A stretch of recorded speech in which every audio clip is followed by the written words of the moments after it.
The BYU Cougars made good on a vow that offensive coordinator Aaron Roderick made during training camp about being able to run the football. Well, the byproduct of that success is a major boost for quarterback Bear Bachmeier.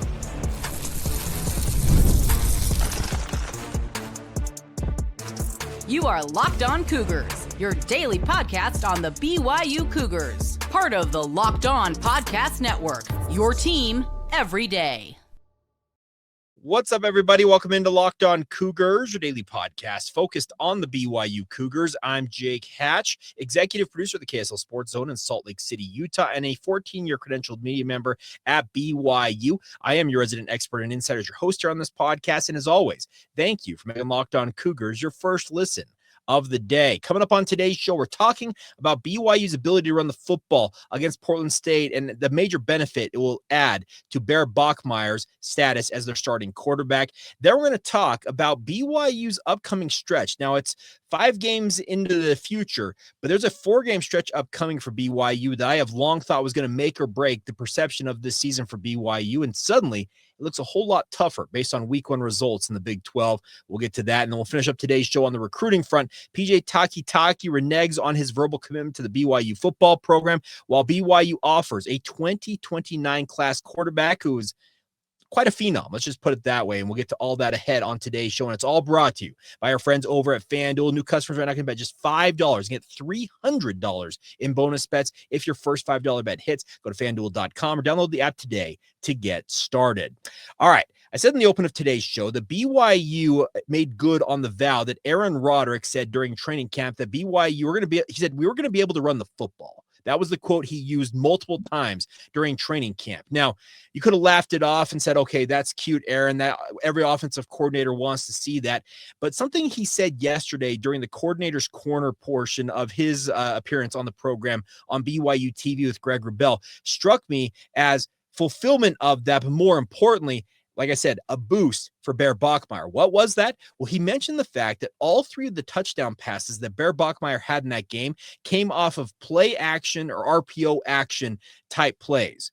What those are run plays that are designed to look like run plays that suck the defense up, and then you take advantage of that as a quarterback.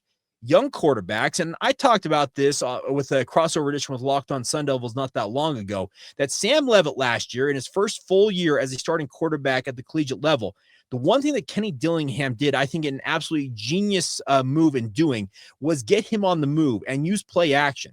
Cam Skattebo was absolutely electric running the football. Well, the byproduct of that electricity running the football was that the play action game for Arizona State was absolute dynamite. And Sam Leavitt benefited from it because, as most quarterbacks, especially young quarterbacks, can attest to, the best thing you can do when you're a young quarterback is be able to cut down the number of reads you need to make, and more importantly, have more wide open throws. If you go back and look at all 3 of the touchdown plays, the touchdown throws, I should say, for Bear Bachmeier against Portland State, look at how open each of those players were and the window he was throwing into.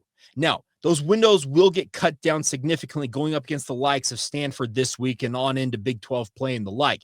But the nice part is, as Sam Leavitt showed last year, if you have a devastating run game that can absolutely suck up the defense, speaking of the front 7, safeties, and the like, and force them to respect the run more than they would care to, and then all of a sudden you throw it right over the top of them on play action, it's absolutely deadly, it's absolutely effective, and it makes the quarterback's job, especially a young quarterback like we have in Bear Bachmeier, makes his job a whole lot easier. The other byproduct of it is it allows him to have less reads. As Aaron Roderick pointed out to Greg Wrubell, the touchdown throw to, not touchdown throw, the touchdown run, the second touchdown run that Bear Bachmeier had, it was on a play action set, a sprint out as he called it, where there was 2 reads on it. He had 1 read on one wide receiver, another read on the second wide receiver, and the third was to run the football. Well, he checked 1, he checked 2, and then didn't see what he liked. Then he cuts it up, makes an impressive move, and sprints to the end zone, dives in for a touchdown, and absolutely thrilled Cougar Nation, all those in attendance and watching on TV at Lavelle Edwards Stadium. Those plays, when you cut down the number of reads a young quarterback has to make, it makes them that much more effective because they're not having, as I mentioned, to think that much on the field. We talked about this yesterday on the podcast for those of you who are everydayers, and hope that many of you, if not thousands of you, are everydayers here on this podcast. I talked about the fact that watching on film and a rewatch of that game indicated to me that Bear Bachmeier, he's not thinking much out there. He's just simply playing football. And that is a testament to his preparation. But more importantly, I think that's a testament to Matt Mitchell as the assistant quarterbacks coach, Aaron Roderick as the offensive coordinator, making sure they put this young quarterback in positions to succeed. And the best thing that you can do for a young quarterback is to have a strong running game. BYU tallied the second most rushing yards they've ever had in a single game against Portland State. And Aaron Roderick said it's been a point of emphasis to have that run game going very early this season. Well, piling up 468 yards, yeah, I would say that's a pretty strong start. The level of opposition, the competition you face in Portland State, yeah, that's one thing to be debated. But I think that BYU is going to have a lot of confidence. They can run the football on quite literally anybody after the success they had against Portland State. That starts with Stanford this week. And the play action ability off of that is going to absolutely unlock a lot of Bear Bachmeier's chief skills, and that is processing information very quickly, making quick reads, whether it's 1, 2, or 3 reads, and then if he needs to, tuck the ball and go make plays, because as he mentions, he wears the number 47 to keep himself in the mindset of his past as a fullback, halfback, and linebacker from his youth football days. He likes contact. And yes, BYU is going to try and make sure that, hey, there are times to take hits. There's other times just to get down or get out of bounds where you don't need to take the punishment that will be doled out. That will be coached into him. But I think that the play action game that BYU hopefully will be able to build off of, especially coming off the performance against the Vikings of Portland State, that should give them a major boost going against Stanford. I don't think Stanford are world beaters. I don't think that they're necessarily a top tier competitive team that BYU will face this season. We'll talk about 4 of them that I think are that in just a moment. But I think more importantly, it's the next step in the progression of Bear Bachmeier.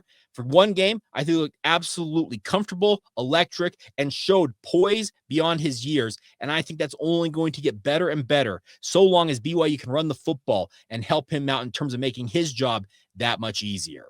All right, coming up next, we're going to talk about a 4-game stretch that I have long held is going to be the chief differentiator, what we're going to essentially grade this season on. There's 4 games in particular. That 4-game stretch after week 1 of the college football season looks a whole lot more daunting for the BYU football program, and we'll get into why coming up next right here on Locked On Cougars. Today's show is brought to you by our friends over at Supply House. Now, Supply House is here for you guys to get you all the different things you need. If you are getting a new repair, you can get your crew moving forward with Supply House. Order today and see the parts on your doorstep tomorrow. Over 280,000 different plumbing, HVAC, and electrical items from the most trusted brands in the business. The real-time inventory and honest lead times keep you from punting on projects, while their industry-leading customer service always has your blind side covered. Get it, my friends? The best part is the Trademaster perks like priority shipping and dedicated support make the whole process smoother. So get started today with the join the free Trademaster program and score various perks like priority shipping, lower prices, and a dedicated support line. Visit supplyhouse.com to sign up for free and use the promo code SHCollege for SHCollege5 for 5% off your first order. That's supplyhouse.com, promo code SHCollege5 for 5% off your first order. It's all courtesy of your friends over at supplyhouse.com. Real people and real service. Today's show is also brought to you by our friends over at Rougiette. Now, you probably have heard about Viagra or Cialis, maybe even tried them. But if you are looking for something beyond the usual pill, it's time to meet Rougiette Ready. It's a next-gen prescription treatment designed to amplify arousal in the brain and boost blood flow. The best part is the formula dissolves in under your tongue and kicks in fast. It's 3-in-1 on average in just 15 minutes. It takes effect. And if traditional options have not worked for you, Rougiette might be the answer for you guys. Over 150,000 men have already made the switch, and you can read their real customer reviews on their sites. It's helping a lot of people feel more confident and present in the moment. Head to Rougiette.com/LockedOnCollege and use the promo code LockedOnCollege for 15% off today. That's RUGIET.com/LockedOnCollege using the promo code LockedOnCollege for 15% off. Individual results may vary with prescription treatment. Compounded drugs are permitted to be prescribed under federal law, but are not FDA approved and do not undergo FDA safety, effectiveness, or manufacturing review. Please visit the Rougiette website for full safety information. Thank you once again for making Locked On Cougars your first listen of the day.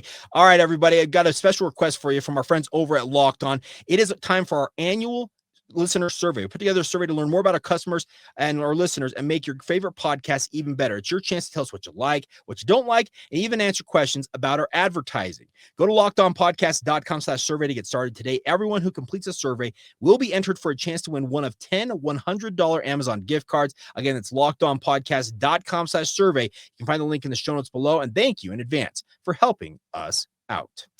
All right, let's talk about BYU football for a moment. And any of you who watched TCU put on just an absolute all-out blitz against the UNC Tar Heels last night and essentially demolished Bill Belichick's squad. And for the life of me, I was stunned at how thorough, how dominant, and just frankly, how good the TCU Horned Frogs look. Now, is that partially because I don't think North Carolina is that great? Yeah, I don't think North Carolina is anywhere near what Bill Belichick is hoping they're going to be, what he envisions they could be maybe. And heck, even if Bill thinks he has an answer for the solution, is he really going to get there before he reaches an age where he's ready to hang it up? But that's beside the point. Looking at how TCU performed, I fully expect the Horned Frogs are going to be ranked today when those polls come out. And there will be a number of you, I'm sure, that will hear this podcast after that new AP poll comes out. So don't be surprised if TCU is ranked. I also will not be surprised if BYU, quite frankly, is ranked after their dominant win over Portland State. And I also expect that Utah is going to be ranked. And that brings me to the whole premise of why I'm talking about this. The first 6 games of BYU's schedule, we have talked a lot during this offseason and obviously leading up to the start of the season last week against Portland State. The first half of BYU's schedule, it's pretty soft, and it's a perfect opportunity to let a guy like Bear Bachmeier settle in at the helm of the BYU offense. So coming up to this week, you have Stanford. Then you have a bye week. You go to East Carolina. You're at Colorado. You're home to West Virginia, and then you're at Arizona as you get into mid-October. But then after that game at Arizona, the intensity, it ratchets up to an even higher level. I'm not going to discount any of the opponents BYU plays before we talk about this 4-game stretch, but it looks like right now that by the time BYU and Utah square off on October 18th, Utah, I would imagine, is still ranked. Then they face off against Iowa State, who's already ranked. Then you have a bye week. Then you go on the road to Texas Tech, who is currently ranked. And then, yes, TCU, the way they looked last night, they likely are ranked. There is a very, very solid chance that BYU plays those 4 games in 4 ranked matchups. Now, are the Cougars also ranked in those matchups? One can only hope. But the incredible part about this is I have said on this podcast, for those of you who are everydayers who have been listening to us all off season long, when we have looked at this schedule, is that the 4 games that are going to define this season are those 4 games: Utah, Iowa State, Texas Tech, and TCU. It's nothing against Cincinnati and UCF, who BYU finishes the season against, and it's nothing against Colorado, West Virginia, East Carolina, Arizona, or Stanford, who BYU faces before them. But those are the 4 toughest games on BYU's schedule, and it just so happens the way the schedule worked out that there are 4 games in a row. That month and change, because there's a bye week mixed in there, is going to absolutely test the limits, the depth, and everything that BYU's got. And once again, it likely defines how we perceive this football season to go. If BYU sweeps the other 8 games and goes 8-4, well, okay, that's a decent 8-4, but I think everybody's going to look at that and say, okay, you lost to every good opponent, quote unquote, on your schedule. Does that mean that Colorado couldn't be decent? Does that mean West Virginia? No, they could be decent. Cincinnati, heck, they could be good. But the bigger point is right now, looking at how things have come 1 week in to the college football season, and yes, I also acknowledge it's early, everybody. Injuries and the like could absolutely damper all of this speculation and talk. But the way things look right now, that 4-game stretch, I already thought was going to define BYU season, but even more so, it might be the toughest 4-game stretch in recent memory for the BYU Cougars. They have leveled up in their scheduling, obviously, because joining a Power 4 conference, BYU is playing 10 Power 4 programs this year. Some of them are rebuilding, like a Stanford, like a West Virginia with a first-year interim head coach. Colorado is kind of turning things over after losing their star quarterback and the Heisman Trophy winner. Cincinnati, who knows what they're going to look like. UCF's in full rebuild mode with Scott Frost. And I look at it and say, okay, you're going to take advantage of a lot of opportunities in those individual games. But yeah, when you face off against the Utes, Iowa State, Texas Tech, and TCU, they've all got very good quarterbacks. They've all got a veteran established coaches. They've got strong programs who've got strong backgrounds. Everything about that 4-game stretch looks even tougher and even more just I don't know, definable about how to look at BYU season and how you'll perceive it when it all ends up. Could an injury here or there absolutely change the complexion of that? No doubt. And BYU to their on their side of things, an injury or two could absolutely change how things look for them as well. But I really do think that 4-game stretch, man, it looks like a bear trap. And it's going to be very, very difficult to see BYU going out there and sweeping all 4 of those games, if I'm being very blunt. But that was never the expectation for BYU this season. I said it. I think that BYU finishes 9-3 this year. That was my official season prediction. I did it a week before the season kicked off. I actually did it the Friday before week 0, if you want to go back and listen to it. And I believe that BYU in that 4-game stretch was going to go 2-2. And I believe that stretch was already going to be difficult at that point, going back almost 2 weeks now. But man, looking at how these teams look right now, speaking of Tech and Utah and TCU and Iowa State, man, it looks even more daunting than it already did. And that's both the kind of scary but also fun part about it. Let's say BYU is as good as we hope and believe they could be. Heck, they could sweep all 4 of those games and have 4 ranked wins in their back pocket and absolutely be looking like they're going to make a run to the Big 12 title game and play in the college football playoff. But on the flip side, let's say they stumble. They're not necessarily as good as we thought they are. They lose all 4 of those games. And as I said, maybe go 8-4, but all 8 of the games that they won are against what we would consider to be lesser opposition than those 4. It changes the whole outlook of how you kind of look at this season and how you'll grade it in the end. But the nice part is, the opportunity awaits for the BYU Cougars. It awaits for every program right now. We're 1 game into the season. So I may be getting a little over my skis and out ahead of things here. But, man, I'm really impressed with what Utah and TCU put on, the displays they put on, and beating, in the case of Utah, a Big Ten team, and in the case of TCU, an ACC team. Texas Tech and Iowa State. Iowa State already beat. They're already 1-0 in the Big 12. They're leading the conference because of Farmageddon being played over in Dublin, then beating Kansas State, and then Texas Tech. I don't remember who they played. Was it Austin Pine Bluff or Arkansas Pine Bluff? And they just absolutely demolished them. So the look at this is what we're going to have to keep an eye on as we continue on through the season. But I can tell you that I can take them 5 and 6 games at a time as a podcaster who is, as I mentioned, a second guesser talking about the BYU football program. I know for a fact that BYU, they're not looking that far down the road. They're looking squarely at Stanford. They know that they got away with highway robbery in a way, beating up on Portland State, because that Portland State team, that's a bottom tier FCS program this year. Well, guess what? Stanford may be a bottom tier ACC team, but that is still a Power 4 team that's got Power 4 level athletes. And if you give them an inch, they're absolutely going to take it, and they'll make you pay for every mistake you make. So BYU, their focus is firmly on Stanford, where it should be. I'm just looking down the road because, man, I came away very, very impressed with those 4 teams. Speaking of Texas Tech, Iowa State, Tech obviously needs to prove a little bit more because it's only been an FCS game that they've played, but much like BYU, that blew the doors off Pine Bluff. So I'm interested to see how it progresses, and I am interested that once we reach that stretch of games, how BYU looks, how those 4 opponents look, and really, could those 4 games define the Big 12 season? Because BYU either could play spoiler or could find themselves absolutely in the mix when it comes to the Big 12 title, and all of the opportunity is staring BYU in the face right there.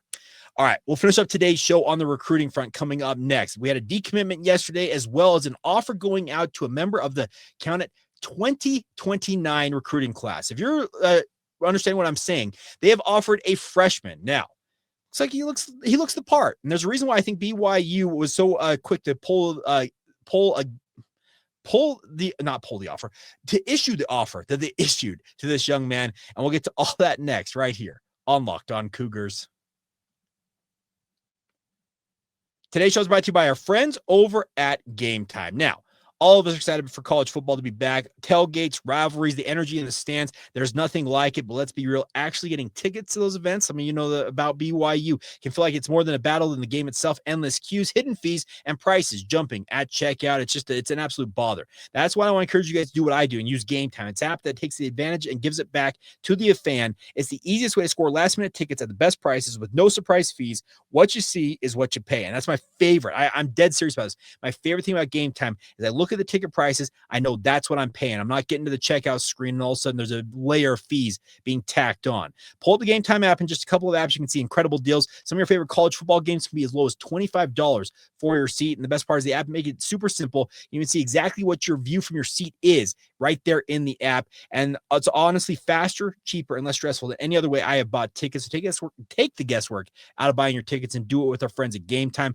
Download the Game Time app, create an account, and redeem the promo code LOCKEDONCollege for $20 off your first purchase. Terms apply. Again, it's the promo code LOCKEDONCollege for $20 off. Swipe, tap, ticket, go. Download Game Time today. Today's show is also brought to you by our friends over at FanDuel. The NFL season is almost here, my friends, and FanDuel is here for you guys to make sure you're ready for kickoff, which is coming up later this week. I know it feels like it's been coming forever, but it's finally here. And the best part is right now, new customers get $5. And if your $5 bet wins, you get $300 in bonus bets to use across the app. It's as simple as that. The best part is FanDuel, it fits however you like to bet. Player props, building a same game parlay, or even jumping in live as the action unfolds. It makes every game more exciting, whether you're watching your team or just keeping an eye on your fantasy lineup. Everything seems a little bit more. It's quick, easy, and the best way to add a little more energy to your Sundays when you're watching football on TV. So are you ready to play? Download the FanDuel app today by visiting FanDuel.com to get started. That's FanDuel.com to place your first $5 bet. And if it hits, $300 in bonus bets to use across the app is available to you now. It's all courtesy of your friends over at FanDuel. Thank you once again for making Locked On Cougars your first listen of the day. All right, I want to remind you guys before we finish up today's show to make sure you join the Locked On Cougars Insider Group. Get the inside scoop on all things BYU that I'm hearing from my sources in and around BYU. There was an update last night on a guy we're about to talk about, and you would have been the first to know about it. Had you been in the Insiders Group, get a 14-day free trial by clicking the link in the show notes below, or you can go reach out via social media or email us. We'll get you squared away. It's just $5 a month to be a member of the group. And once again, get a full 2 weeks before you're charged a single penny as a member of the Locked On Cougars Insider Group. All right. Yesterday, if you didn't see it, PJ Takitaki, a star defensive end for Lehigh High School, announced his decommitment from the BYU football program. Now, he's a high-level 3-star prospect, and he is, if I'm not mistaken, the nephew of Sione Takitaki, and at 6'4", 230 pounds, he absolutely looks and fits the part of BYU, what they want in their edge rushers. He has a number of other programs after him, the likes of California, Colorado, Minnesota, San Diego State. You look at it, it's okay. He's got a very strong list of offers out there, but BYU is where he had committed, and the family connection with Sione Takitaki, that obviously, I think, was a lure for him to commit to BYU. Now, losing that commitment, that's tough to stomach because edge players BYU is absolutely in need of. The nice part is if you look at it on BYU's roster right now, outside of Logan Latui, BYU has underclassmen, or at least guys who have multiple years of eligibility remaining at that edge position. Would PJ Takitaki absolutely add to an increasingly talented edge unit for BYU? Absolutely, but only he can answer as to why he decided to decommit from the BYU football program. So I will reserve judgment in terms of what he decided to do and why he decided to do what he do. I sound like Karl Malone there. Decided to do what he did, but ultimately he has to make the decision of where he wants to play. Now, could his uncle Sione call him up and say, "Hey, knucklehead, recommit to BYU"? I suppose that could happen, but I also look at it pragmatically. And if this is ultimately a case where he decides he's better suited to play elsewhere, I wish him nothing but the best, but I'm also not going to lose sleep over this because BYU's edge unit right now is chock full of talent. Guys like Hunter Clegg, Tausili Akana, Kinalao Fonohema. You can even slot Ephraim Asiata at points up into that edge unit, and that doesn't even discount Bodie Schoonover, Vil Puha, also Logan Latui. That edge unit for BYU has got a lot of talent in it right now. So while I believe that PJ Takitaki absolutely would add to that unit and give them a boost in terms of their pass rush ability, I'm also not looking at it saying, man, this is a critical loss for BYU. I hope he decides to come back around if BYU keeps loving him up eventually and helps him recommit to BYU. That'd be fantastic. But I wish him the best as he moves forward here because he obviously will have opportunities to play at other programs, and I am interested to see where he ultimately lands, and I wish him absolutely the best moving forward. Now, also yesterday, BYU issued an offer to Kale Sam Fong Talia out of Dillon High School in Dillon, South Carolina. You're probably wondering, Jake, what in the heck is BYU offering a kid from South Carolina? And more importantly than that, why are they offering a kid who is 14 years old and a ninth grader? Well, here's the thing. If you look at Kale's stats and his progression as a quarterback, he is already 6'2". He's already north of 200 pounds. And looking at his highlight reel, I'm just going to get this poll up here while we're talking about this. I have been uber impressed with his ability to make plays from the pocket. But more importantly, he shows a level of play that is far more advanced than a kid who I am astounded that he is only in ninth grade. I'm going to pull this up here as we talk about this and hopefully share his huddle highlights. But the incredible part is this is a kid who has shown an adept ability to play at an extremely high level. We got an ad playing here, so obviously that's fantastic from our friends over at Huddle. That'll clear momentarily. But at 6'2", 200 plus pounds as a freshman in high school, this is a kid who I would be looking at and saying, yeah, no wonder BYU offered him. And he is actually the first offer, speaking of his first offer, came from BYU. And I'm not surprised by it because if you look at this, he shows an adept ability to play from the pocket, but also escape it and flashes a strong arm. Mind you, once again, this is a freshman quarterback doing this. If you're watching this on YouTube, he shows every ability to attack every angle of the field. And as I understand it, talking with people around the BYU football program, he came to BYU summer camp earlier this year and absolutely shined. And with September finally here, it opens the new recruiting window. And Matt Mitchell is BYU's assistant quarterbacks coach. He wasted no time in issuing this offer. Now, I did see a video on YouTube of him talking about his play as a quarterback. And they said, hey, is there a dream school for you out there? And he said, it's Oregon.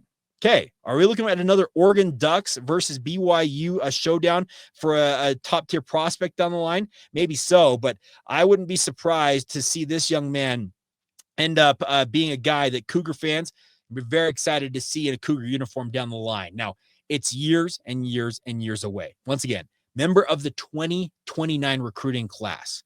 It's a long way off, but he does have family connections to the BYU football program, as I understand it. He is first cousins with Sione Moa, BYU's backup running back, obviously the Robin to LJ Martin's Batman and BYU's backfield. So he's got family connections to the program, and BYU wants to get in early with this kid, and maybe it'll pay dividends as they offer him a kid who ultimately can't sign with a program until the latter part, if not it's the end of this decade.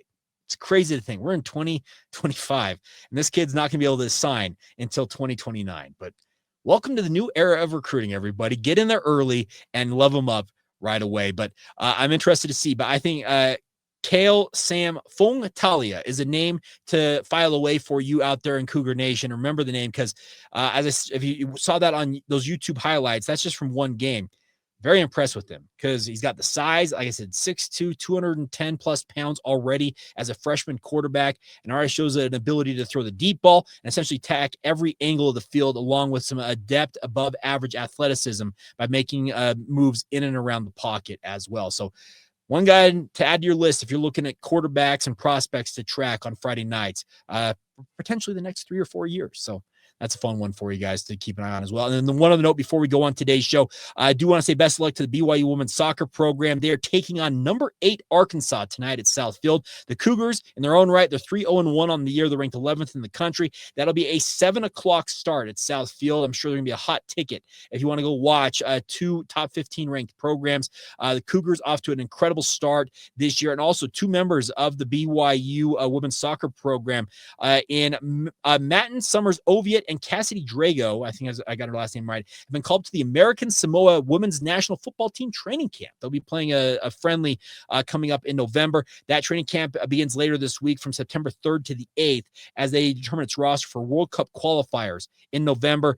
Now, Matten Summers-Oviatt is actually the younger sister of former BYU defensive lineman Gabe Summers, if you remember him. She's entering her 2nd season with the Cougars, and then Drago is a freshman from Winchester, California, and is looking for her first official minutes as a freshman at BYU, but really cool to see them get opportunities with their national team potentially. And then the other note I wanted to pass along in terms of other sports at BYU is congratulations to the 19th ranked women's volleyball program. They opened the season with a dominant 3-match home stretch Last weekend, they beat Fairleigh Dickinson, Central Michigan, and High Point University, losing only one set along the way in those 3 matches. They'll be back in action later this week as they host the BYU Nike Invitational, taking on the likes of Northern Colorado, Wichita State, and Incarnate Word. So if you're looking to watch some of the BYU sports in action, that's where you can find them coming up this week. All right, that's going to do it for today's edition of the show. As always, thank you for your support of the podcast. Cannot thank you guys enough for being a part of it. And do want to remind you guys, another big moment for Locked On college football fans. Make sure you check out Locked On and Fire TV's new presentation of College Football Kickoff. It's your ultimate college football weekly preview. Drake Toll of Locked On Big 12, many of you love him, leads the conversation alongside 2-time AP Coach of the Year Gary Patterson, former college star Jesse Hawley, and of course, our Locked On local experts, a college football preview that only Locked On can do. Catch College Football Kickoff every Thursday throughout the season, only on Amazon Fire TV. All right, that'll do it for us. As always, thank you for making Locked On Cougars your first listen of the day. And once again, come back tomorrow and be an everydayer right here on the Locked On Cougars podcast.